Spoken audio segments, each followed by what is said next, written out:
BD Imran হঠাৎ আমার বাসায়, আর কেন সে আমার বাসায় আসলো এটা জানতে হলে ভিডিওটা শেষ পর্যন্ত দেখতে হবে। তো অনেকে আপনারা আমাকে বারবার কমেন্ট করেন, বলেন যে আপনি একজন রোস্টার হয়ে আপনি বিডি ইমরানকে সবসময় রোস্ট করে কেন আবার তার সাথে দেখা সাক্ষাৎ করেন, এগুলোর উত্তর আজকের ভিডিওতে দেবো। হ্যাঁ, বিডি ইমরান ঈদের দিন আমাদের বাসায় চলে আসছে আমার সাথে দেখা করতে।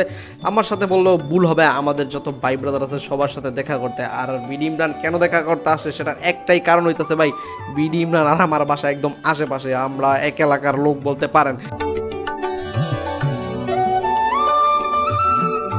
আমরা যেহেতু এক এলাকায় থাকি সেই তো আমাদের দেখা সাক্ষাৎ হবে, এটাই স্বাভাবিক। আর বিডি ইমরানকে আমি রোস্ট করি তার কন্টেন্ট নিয়ে, আমি তাকে পার্সোনালি রোস্ট করি না, কারণ পার্সোনালি আমার মনে হয় সে একজন ভালো ব্যক্তি। কন্টেন্ট আর পার্সোনাল বিষয় দুইটাই আলাদা জিনিস। ইমরানের সাথে আমার ব্যক্তিগত কোনো ঝগড়াঝাটি বা শত্রুতা নাই, যার জন্য সবসময় ওর সাথে আমার দেখা সাক্ষাৎ হয়, আমরা একসাথে গরিব ভাই ব্রাদার হিসাবে।